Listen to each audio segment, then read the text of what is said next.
Everyone, welcome to Bioscient once again. I hope आप सब काफ़ी अच्छे होंगे और आपकी पढ़ाई अच्छी चल रही होगी। हेरिडिटी के बारे में हमने पिछले वीडियो में भी डिस्कस किया था। मैंने उसका इंट्रोडक्शन दिया था, what is heredity, what is variation and under which branch of biology we study about the heredity and variation, that is genetics. आज मैं आपको बहुत ही इम्पॉर्टेंट पार्ट, जिससे कि बोर्ड एग्जाम में क्वेश्चंस आते ही आते हैं, उसके बारे में डिस्कस करके बताऊंगी और आपको इजीली कैसे मेमोराइज करना है वो भी मैं बताऊंगी। तो first we will begin with the plant which Mendel has taken for his experiment. I hope आप सबको पता होगा कि मेंडल कौन है। He is known as father of genetics और उनका पूरा नाम है ग्रेगर जोहान मेंडल। तो कभी कभी फिल इन द ब्लैंक्स में 1 मार्क क्वेश्चन में ये नाम भी आ सकता है, तो ये नाम भी आपके लिए इंपॉर्टेंट है। ग्रेगर जोहान मेंडल ने काम किया जेनेटिक्स में और उन्होंने पी प्लांट पे काम किया। किस पे? Mendel has worked on P plant, जिसका साइंटिफिक नेम है Pisum sativum. Pisum sativum is the scientific name for garden pea. Garden pea. So Mendel has worked over this Pisum sativum. और Mendel ने क्या किया? मेंडल ने 7 contrasting characters लिया। I hope आपको पता होगा कंट्रास्टिंग का मतलब होता है opposite character. Mendel was lucky enough that he has seen all the results without any exception. तो मेंडल ने जो पी प्लांट लिया उसमें 7 कंट्रास्टिंग कैरेक्टर क्या थे, मैं वो आपको बताने वाली हूँ। अच्छा, एक और बात। अच्छा, हम किसे कहते हैं कि कोई डोमिनेंट है? कब कहते हैं किसी को डोमिनेंट? आप बताओ। जैसे घर में कहते हैं ना कि मम्मी की चलती है ज्यादा या पापा की ज्यादा चलती है। चलती इन द सेंस जिनकी बात ज्यादा मानी जाती है, मतलब जिनके प्रेजेंस में दूसरे की बात थोड़ी दब जाती है। कभी कभी ऐसा नहीं कि मम्मी की ही बात मानी जाएगी या पापा की, जिसके वैलिड पॉइंट है उनकी बात मानी जाती है कि नहीं? तो जिनकी चलती है जिस टाइम में, उस टाइम वो डोमिनेंट है। ठीक है, तो डोमिनेंट कैरेक्टर और रिसेसिव कैरेक्टर, ये 2 टाइप के ऑपोजिट कंट्रास्टिंग कैरेक्टर हैं।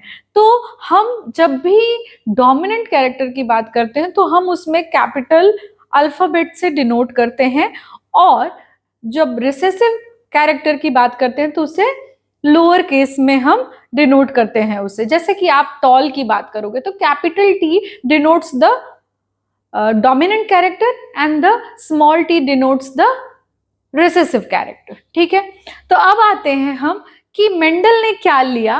मेंडल ने 7 कंट्रास्टिंग कैरेक्टर लिया। तो मैंने कैरेक्टर्स को एक कॉलम में रखा और डोमिनेंट और रिसेसिव को अनदर कॉलम में रखा। अब आपको इसमें लर्न करने में डिफिकल्टी होती है। पहले आप मेरे साथ बोल सकते हैं द 7 कैरेक्टर्स। इसके नाम को हम कैसे एक सीक्वेंस में याद करेंगे तो हमें हमेशा याद रहेगा।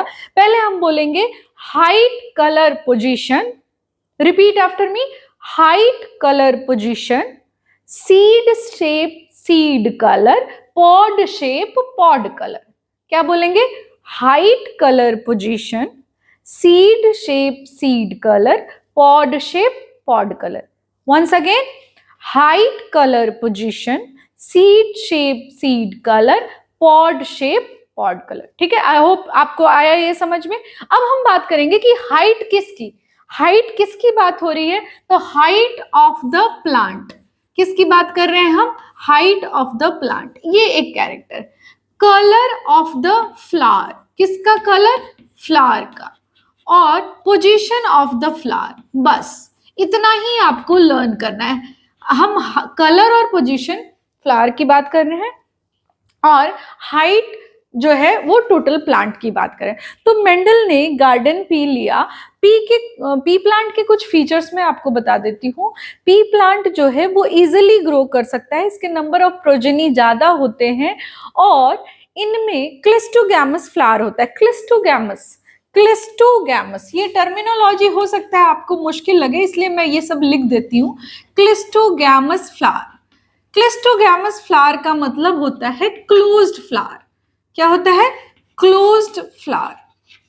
अच्छा बेटे, तो ये जो क्लोज्ड फ्लावर है, मतलब ये एक बाइसेक्सुअल फ्लावर है जिसमें मेल और फीमेल दोनों हैं, मेल एंड फीमेल पार्ट दोनों प्रेजेंट है। तो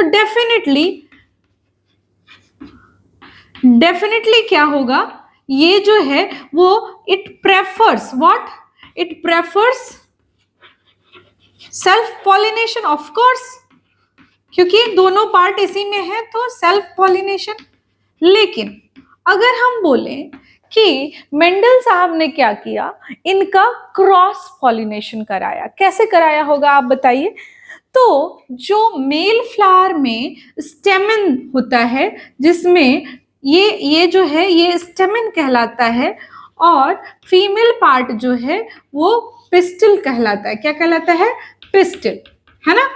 तो क्या किया उन्होंने, he has removed, the first step was he has removed the stamen from one of the flower। मैं वापस समझा रही हूं, अगर आपको क्रॉस पॉलिनेशन कराना है तो वन ऑफ द पार्ट, इधर मेल और फीमेल, तो जनरली मेल पार्ट को हटा दिया, और जो सेकेंड स्टेप है उसमें आपके डिजायर्ड पॉलन ग्रेन को स्प्रिंकल करना है, ताकि फर्टिलाइजेशन के बाद सीड डेवलपमेंट हो सके। ठीक है, तो पहला स्टेप जो किया मेंडल साहब ने, वो क्या किया, इमैस्कुलेशन। क्या किया? First step was emasculation, emasculation, and the second is bagging, second is pollination, that is manually, and the third one is bagging. यहां से भी क्वेश्चन आते हैं, बैगिंग क्या है? Bagging is a process by which we can prevent the foreign pollination. अगर कोई undesirable pollen अगर फर्टिलाइज करना चाहे तो वो ना कर पाए, इसीलिए उसे एक बैग से, प्लास्टिक से, पॉलिथीन से कवर कर दिया जाएगा। ओके, तो ये थे स्टेप्स। हम वापस आ रहे हैं, पहले मैं ये कैरेक्टर को समझाऊंगी, फिर आपको डिटेल्स में बताने वाली हूँ कि वो स्टेप्स कैसे कैसे फॉलो करेंगे। तो हमने पढ़ा 7 कंट्रास्टिंग कैरेक्टर क्या क्या थे? Height, colour, position, seed shape, seed colour, pod shape, pod colour. ठीक है, तो हाइट का डोमिनेंट कैरेक्टर क्या है बेटे? टॉल, और इसका ऑपोजिट जो है रिसेसिव क्या है? Dwarf. Colour of the flower, इसका डोमिनेंट कैरेक्टर क्या है?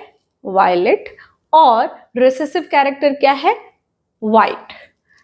पोजीशन ऑफ द फ्लावर, आप अगर एक्सिस पे ही फ्लावरिंग हो रही है तो उससे बोलेंगे एक्सियल, और अगर एंड्स पे हो रहे हैं तो क्या बोलेंगे?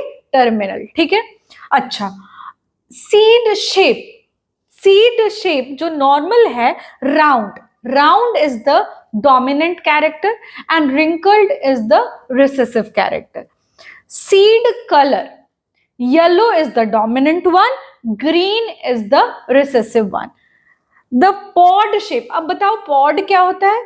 जिसमें ये मटर के दाने अंदर फिल्ड रहते हैं, इन्हें बोलते हैं। तो इस तरह का जब रहेगा वो, जिसमें मटर रहेगा अंदर, ये हुआ फुल।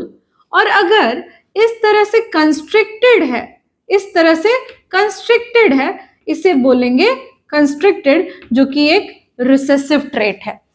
और green pod colour is the dominant one, and yellow colour is the recessive one. I hope आपको यहां तक समझ आ गया। जो मोस्ट कॉमन हम क्रॉसेस कराते हैं, वहां पे या तो हाइट वाला कैरेक्टर लेकर दिखाते हैं, जो कि आपके एनसीईआरटी में भी दिया हुआ है, या राउंड येलो जो कैरेक्टर है सीड शेप और सीड कलर का, इसके बारे में हम पढ़ते हैं। तो इसको कंटिन्यूटी में रखेंगे। Before I proceed, you can just take a note of it and you can memorize it the way I have told you, and I'll be coming shortly in the another video where I will be discussing about monohybrid cross and a dihybrid cross. Thank you for being patient listener. Thank you.